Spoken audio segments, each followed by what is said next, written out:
పెళ్ళి అనే ఒక పదం ఒక అమ్మాయి జీవితాన్ని మార్చేస్తుంది. చిన్నప్పటి నుంచి ఎంతగానో కళ్ళారు ముద్దుగా పెంచుకున్న ఒక ఆడపిల్ల జీవితం పెళ్ళి అనే ఒక పదంతో శాశ్వతంగా తల్లింటికి దూరం అయిపోతుంది.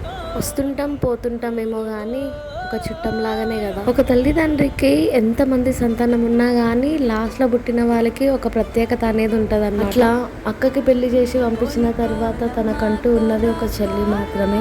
ఎంత కొట్లాడుకున్నా ఎంత తిట్టుకున్నా అన్న చెల్లెల మధ్యలో ప్రేమనే వేరుంటుంది. తల్లిదండ్రి ఒక అన్నయ్య తన చెల్లిని అత్తోళ్ళింటికి పంపుతున్న వీడియో ఇది. నా బిడ్డ పెళ్లి, నా చెల్లెల పెళ్లి అని ఆ తల్లిదండ్రులు కానీ ఆ అన్నయ్య కానీ ఎంతగానో మురిసిపోయింటారు, ఎంతగానో సంబరపడి ఉంటారు. కానీ ఒక ఆడపిల్లగా ఆ ఇంట్లో నుంచి వెళ్ళేటప్పుడు ఆ తల్లిదండ్రులు కానీ ఆ అన్నయ్య కానీ ఎంత బాధపడుతుంటారు కదా. ఇన్ని దినాలు పుట్టి పెరిగి కలిసి ఉండి పెళ్ళి అనే ఒక పదంతో తను ఏకంగా ఒక చుట్టం అయిపోతుంది ఆ ఇంటికి. ప్రతి ఒక్కరి ఇంట్లో ఉండొచ్చు, ప్రతి ఒక్కరు ఫేస్ చేస్తుండొచ్చు. కానీ ఈ వీడియో స్పెషల్గా ఒక అన్నయ్య తన చెల్లికి డెడికేట్ చేస్తూ తీస్తున్న వీడియో. కులం వేరుండొచ్చు, మతం వేరుండొచ్చు, సాంప్రదాయం వేరుండొచ్చు, వేరే భాష కావచ్చు, వేరే ప్రాంతం అవ్వచ్చు, వేరే ఊరు అవ్వచ్చు, పెళ్ళి జరిగే పద్ధతులు వేరవ్వచ్చు. కానీ ఆడపిల్ల తన పుట్టినింటి నుంచి మెట్టినింటికి పోవడం మాత్రం ఒకటే. దూరం ఉన్నా ఎక్కడున్నా నా బిడ్డ బాగుంటే చాలు సుఖ సంతోషాలతో అనుకునే తల్లిదండ్రులు ఏమైనా సరే ఈ అన్నయ్య ఉన్నాడు అనుకునే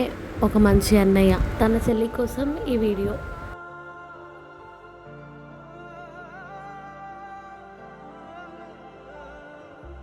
ఇంతేనేమో ఇంతేనేమో ఇంతవరకేనేమో ఇంట్లో నా కథ. అంతేనేమో అంతేనేమో అంతులేని వేదనేమో ఆడపిల్లను కదా. మళ్ళీ తిరిగి అడుగేసేది వచ్చిపోయే చుట్టూలానే.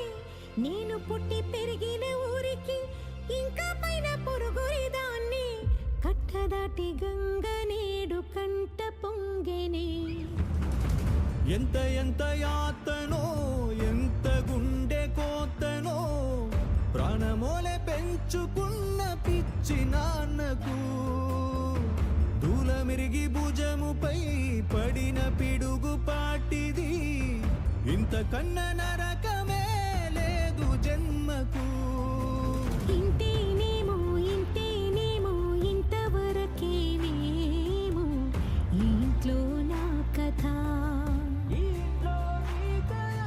అంతేనేమో అంతేనేమో అంతులేని వేదనేమో ఆడపిల్లను కదా.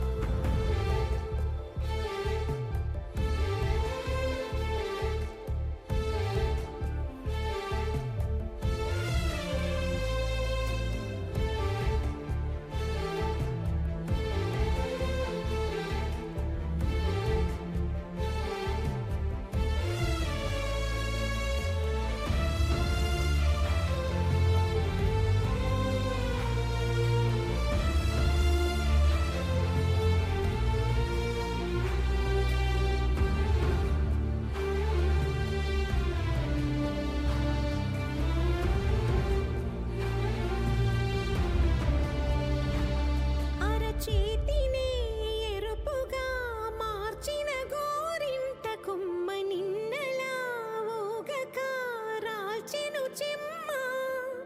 వాకిట నేనేసిన 9 వర్ణాల ముగ్గు విగతగా చూసినే విడిపోయామా. గుంజనే గుండెనే ఎవరో అన్నంతగా వేదనే బాధనే నాన్నకు. గూడునే విడువక ఇన్నే ఉండొచ్చుగా ఎవడు రాసాడు ఈ రాతను. మొక్కుతూనే నీ పాదాలు కడిగిన ఈ కన్నీళ్ళు రెక్కలల్లా దాసుకొని కాచినందుకెన్నాళ్ళు. మెట్టి నింట దీపమై మీ పేరు నిలుపుతని. నీ మువ్వల గలగల నువ్వు పైన నువ్వు నాకు చూపిన వెండి వెన్నెలా నేను మింగే మెతుకులా నా మిగిలిన బతుకులా యాదికుంటా